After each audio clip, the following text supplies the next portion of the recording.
ದೇವನಹಳ್ಳಿ ತಾಲೂಕಿನ ಕಾರಳ್ಳಿ ಗ್ರಾಮ ಪಂಚಾಯಿತಿ ವ್ಯಾಪ್ತಿಯಲ್ಲಿರುವ ಪ್ರೆಸ್ಟೀಜ್ ಗ್ರೂಪ್ ಕಂಪನಿಯ ಆವರಣದಲ್ಲಿ ಬೃಹತ್ ಗಾತ್ರದ 2 ಕರಡಿಗಳು ಸಂಚರಿಸುವುದು ಸಿಸಿಟಿವಿ ದೃಶ್ಯಾವಳಿಗಳಲ್ಲಿ ದಾಖಲಾಗಿದ್ದು, ಸುತ್ತಮುತ್ತಲಿನ ಗ್ರಾಮಗಳ ನಿವಾಸಿಗಳಲ್ಲಿ ಆತಂಕ ಹೆಚ್ಚಿಸಿದೆ. ನಿನ್ನೆ ರಾತ್ರಿ ಕಂಪನಿಯ ಆವರಣದಲ್ಲಿರುವ ಸಿಸಿಟಿವಿ ಕ್ಯಾಮೆರಾಗಳಲ್ಲಿ 2 ಕರಡಿಗಳು ರಾಜಾರೋಷವಾಗಿ ಓಡಾಡುತ್ತಿರುವ ದೃಶ್ಯಗಳು ಸೆರೆಸಿಕ್ಕಿವೆ. ಅಲ್ಲದೆ ಕಂಪನಿಯ ಶಟಲ್ ಕೋಟ್ ಪ್ರದೇಶದಲ್ಲಿಯೂ ಕರಡಿಗಳು ಸಂಚರಿಸುವುದು ಕಂಡುಬಂದಿದೆ.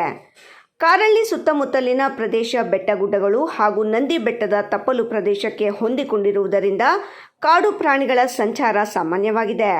ಆದರೆ ಈ ಬಾರಿ ಬೃಹತ್ ಗಾತ್ರದ 2 ಕರಡಿಗಳು ಜನವಸತಿ ಸಮೀಪ ಪ್ರತ್ಯಕ್ಷವಾಗಿರುವುದು ಸ್ಥಳೀಯರ ಆತಂಕವನ್ನು ಮತ್ತಷ್ಟು ಹೆಚ್ಚಿಸಿದೆ. ಪ್ರೆಸ್ಟೀಜ್ ಕಂಪನಿಗೆ ಹೊಂದಿಕೊಂಡಿರುವ ಸೊನ್ನೆಹಳ್ಳಿ, ತೈಲಗೆರೆ, ಕಾರಳ್ಳಿ ಹಾಗೂ ಸುತ್ತಮುತ್ತಲಿನ ಗ್ರಾಮಗಳ ನಿವಾಸಿಗಳು ಭಯಭೀತರಾಗಿದ್ದಾರೆ. ರಾತ್ರಿ ವೇಳೆಯಲ್ಲಿ ರೈತರು, ಕಾರ್ಮಿಕರು ಹಾಗೂ ಸಾರ್ವಜನಿಕರು ಓಡಾಡಲು ಹಿಂಜರಿಯುವ ಪರಿಸ್ಥಿತಿ ನಿರ್ಮಾಣವಾಗಿದೆ. ಕರಡಿಗಳ ಸಂಚಾರದ ಹಿನ್ನೆಲೆಯಲ್ಲಿ ಅರಣ್ಯ ಇಲಾಖೆಯ ಅಧಿಕಾರಿಗಳು ತಕ್ಷಣ ಸ್ಥಳ ಪರಿಶೀಲನೆ ನಡೆಸಿ ಕರಡಿಗಳನ್ನು ಸುರಕ್ಷಿತವಾಗಿ ಅರಣ್ಯ ಪ್ರದೇಶಕ್ಕೆ ತೆರವುಗೊಳಿಸುವ ಕ್ರಮ ಕೈಗೊಳ್ಳಬೇಕು. ಜೊತೆಗೆ ಸಾರ್ವಜನಿಕರಿಗೆ ಅಗತ್ಯ ಮುನ್ನೆಚ್ಚರಿಕೆ ಸೂಚನೆಗಳನ್ನು ನೀಡಿ ಯಾವುದೇ ಅನಾಹುತ ಸಂಭವಿಸದಂತೆ ನಿಗಾ ವಹಿಸಬೇಕು ಎಂದು ಗ್ರಾಮಸ್ಥರು ಒತ್ತಾಯಿಸಿದ್ದಾರೆ.